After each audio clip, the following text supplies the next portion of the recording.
السلام عليكم ورحمة الله. أهلا بكم في حلقة جديدة هتكلم فيها عن الملك نيفر إفرع.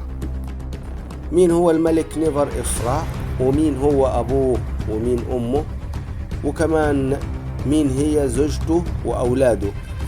وهل فعلا الملك نيفر إفرع بنى هرم في أبو سير؟ وهل تم بناء معبد جنائزي في عهده؟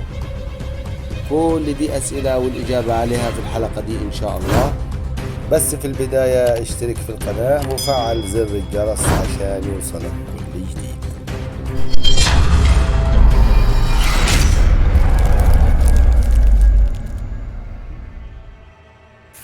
الملك نيفر إفرع هو رابع ملوك الأسرة الخمسة، واسمه يعني جمال رع، ومن المحتمل أن يكون والده الملك نيفر آر كارع كاكاي اللي حكم مصر 20 سنة. ولكن الملك نيفر إفرع حكم مصر لفترة قصيرة جدا، وكانت حوالي 3 سنين. وبالنسبة لأمه كانت الملكة خنتكوس الثانية. وتم العثور على مجموعة هامة من أوراق البردي في غرفة مخزن معبده الجنائزي في أبو سير، وكان بترجع لعهد نيفر إفرع، وعثرت عليها بعثة عام 1982. وكمان تم العثور على تماثيل في غاية الأهمية. وبسبب وفاة الملك نيفر إفرع المبكرة قام خليفته على عجل بإكمال هرمه في أبو سير، فجاء على شكل مصطبة، وبالرغم من وجود سمات المصطبة فيها إلا أنها ليست موجهة شمال وليست مستطيلة بل مربعة، مما يدفع العلماء لوصفها بالهرم غير المكتمل. ويبلغ ارتفاعه 7 أمتار بزاوية ميل 64 درجة. أما بالنسبة لزوجته فكانت خنتكوس الثالثة. وفي 4 يناير عام 2015 اكتشف علماء الآثار مقبرتها، وأعلنوا أنه تم التعرف على ملكتين مصريتين سابقتين تحملان نفس الاسم، وهي على الأرجح أنها تكون والدته وزوجته، مع العلم أن تم العثور على مقبرة خنتكوس مدفونة في أبو سير.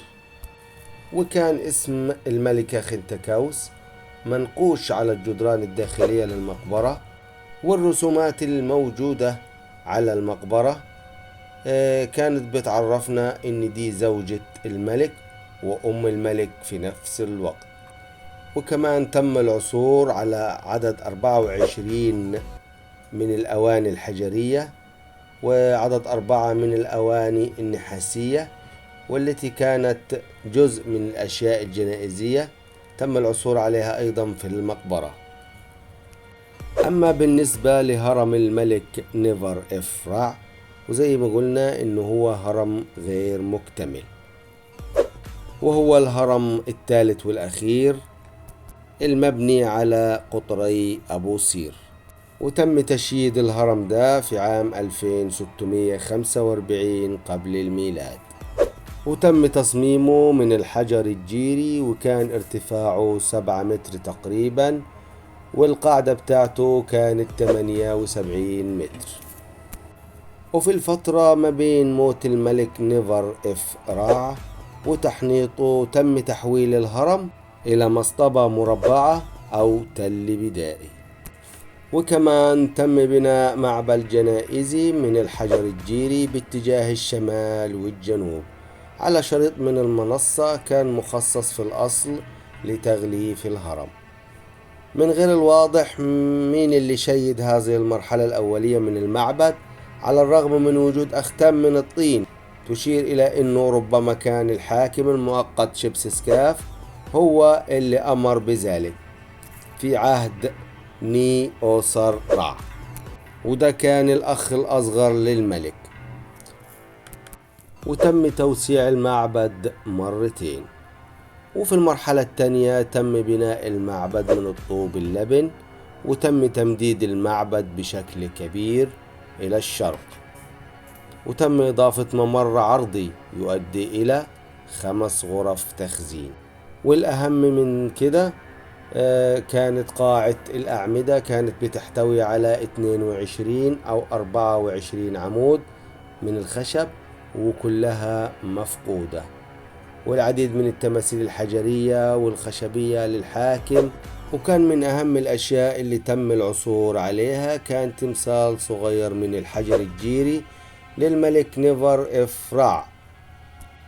تم التخلي عن العناصر المعتادة لقاعة المدخل، وتم إضافة قاعة والفناء ذي الأعمدة خلال المرحلة الثالثة من البناء.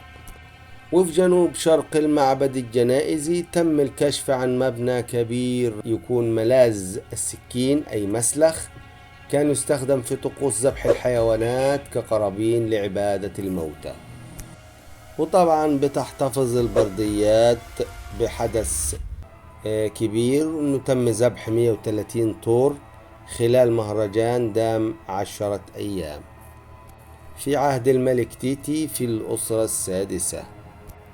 وعثر المنقبون في بناية تحتية على شظايا تابوت أحمر جرانيت ومومياء نيفر اف رع. وبعد الكشف على المومياء الخاصة به وجد انه مات في سن حوالي 20 ل 23 سنة تقريبا. وكمان تم اكتشاف مصطبة، وهي كانت بتاعة قبر الملكة خنتكوس الثالثة زوجة الملك نيفر اف رع. وكل ده طبعا تم اكتشافه بجوار هرمه غير المكتمل في أبو صير. وبدأ البحث المكثف في عام 1974 بواسطة الفريق التشيكي.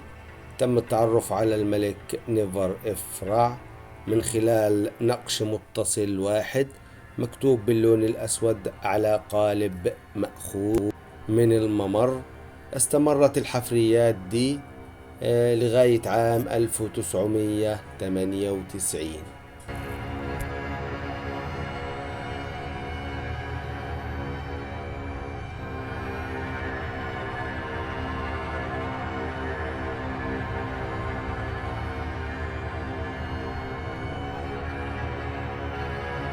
وفي المملكة القديمة بتتكون المجمعات الجنائزية من 5 مكونات رئيسية. أولها معبد الوادي وطريق ومعبد جنائزي وهرم العبادة والهرم الرئيسي.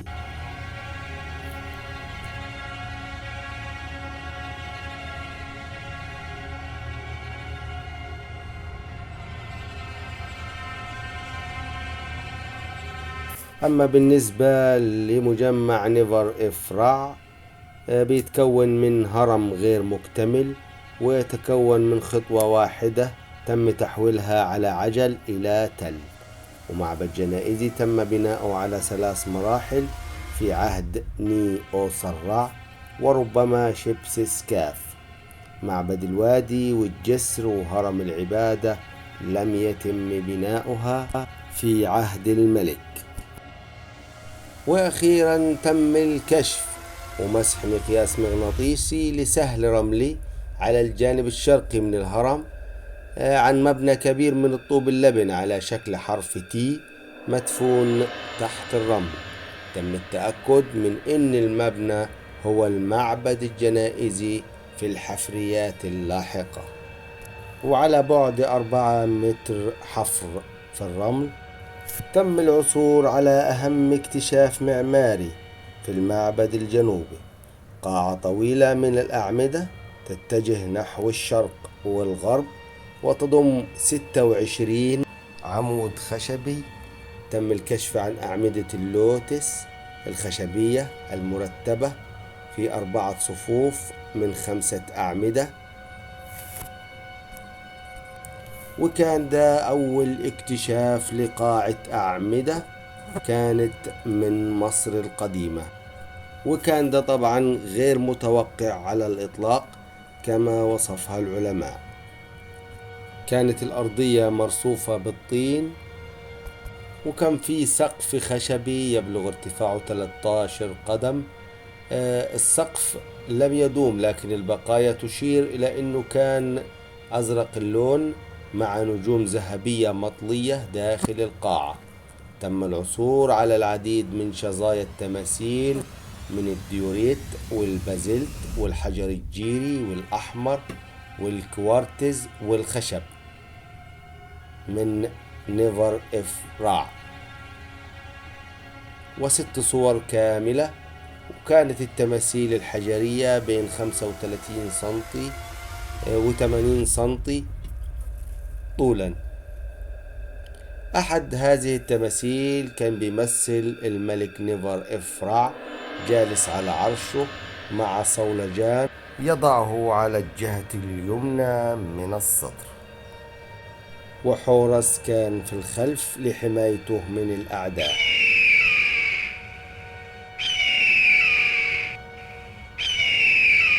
وتم اكتشاف مقبرة خنتكاوس الثالثة زوجة الملك نيفر إفراع بالقرب من هرمه غير المكتمل في أبو سير.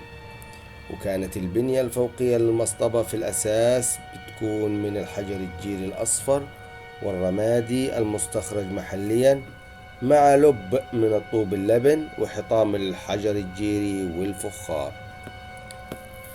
والهنا نكون انتهينا من حلقة اليوم، إن شاء الله نلقاكم في حلقة جديدة بإذن الله، والسلام عليكم ورحمة الله وبركاته.